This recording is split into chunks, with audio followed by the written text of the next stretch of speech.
Welcome back to the Information Week News Desk, coming to you live from Interop. I'm Sarah Peters. Now, on Tuesday night, Information Week brought together some of the nation's most innovative users of business technology and honored them at the annual Information Week Elite 100 Gala. And to tell us all about the event and the 100 honorees, we have here Information Week Editorial Director Susan Nunziata, and she is also one of my favorite people. I've got to have a lot of my favorite people here today. It's been great. Susan, thank you so much for being here with us today. Thanks for having me, Sarah. I'm so glad to join you. And you're one of my favorite people, too. See, this is great. It's always great to have our last day at the news desk just to be full of love and sunshine. Anyway, the honorees. You have 100. First of all, let's talk about the process of choosing these 100 honorees that Information Week has for the Elite 100, because I'm not actually all that familiar with the whole process. How do you find them, and what are the criteria for choosing them? Sure. So we put out an invitation to submit every year to the industry. We put that out in August of every year. So the process starts with folks coming to submit what is effectively a case study. It's a very deep form that they have to fill out that gives us information about their companies, about the projects, the folks that were involved, answers questions about the business goals that were achieved through the project. And we get hundreds and hundreds of submissions. And it's pretty impressive because it is not an easy form. It's not just, your name here. In order to qualify, the companies have to have at least $250 million in revenue.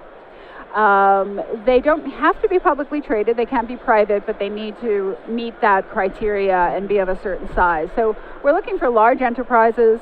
We're looking for government. We make an exception for government, but for the earnings part of it. But it has to be a government agency, or we also accept contributions from healthcare and higher ed, in addition to regular enterprise across verticals.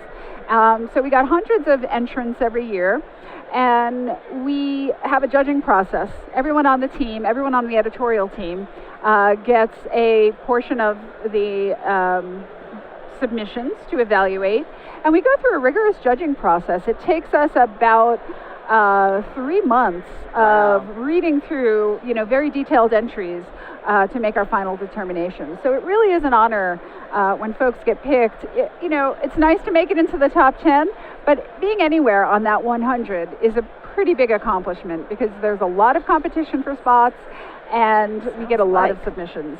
So. Well, then tell me about those people who are on the top 10. Who are some of the best of the best, the cream of the crop? Well, we have wonderful people in the top 10. Jet Propulsion Lab came in at number 10. Last year they were also a top 10 honoree. And our number 1 winner was Capital One Financial. And they won as much for their application that they developed, which was the mobile wallet, the Capital One wallet, but also for the level of collaboration that was involved in creating that, as well as the way that the learnings from that project have cut across their entire organization and sparked a spirit of innovation, agility, and a different way of doing business, to the point where they've renamed their IT department the Capital One Tech Team. Really? Yeah. So that the tech team is really part of, has that brand identity as well. Is that what you mean? Exactly. That's exactly. Interesting. So they are making a very concerted effort from the top down to brand themselves, of course, as a credit card and banking company, but first and foremost as a tech company. So they opened an innovation center in San Francisco. They're putting innovation in everything they do. Their teams go through design thinking program at Stanford. Wow. Which IBM has also hired, a number of design thinking consultants and experts to help with their product development. And they collaborate in a way that is kind of unheard of in the industry, in that in order to create this project, they needed to bring together a lot of different parts of their infrastructure. And they did this within about 7 months. They created this Capital One wallet app for to coincide with the launch of the iPhone that had the wallet capabilities. And then they also have one for Android devices now. But it touched, because it involves analytics and a lot of different parts of their network, it touched upon a lot of different areas of the organization. And so they teamed their engineers and their developers and business people. For each part of this project, they use an agile development process and completely changed the dynamic that takes place in the organization between business and IT.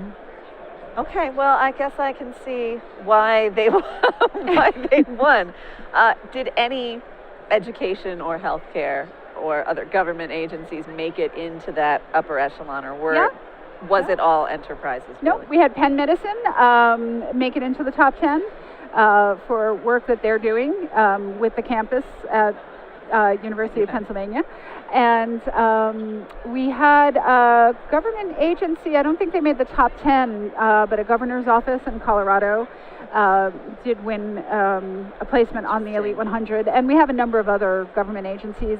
And my alma mater, I have to give them a plug, St. John's, did come in, not in the top 10. They were higher up on the list, but they did make it onto the final ranking. It's so I was happy to see that. totally fine for you to give them a plug. If Rutgers was on there, which they never would be, but if they were, I absolutely would give them a shout out. That's part of being an alum. That's your right. They're my people. Susan, anything else coming up at Information Week that we ought to know about before I let you go? Well, we're doing things a little bit differently this year with the conference coverage. So we're going to continue profiling the Elite 100 throughout the year. On InformationWeek.com right now, you can get the full results, and you can see profiles of the top 5.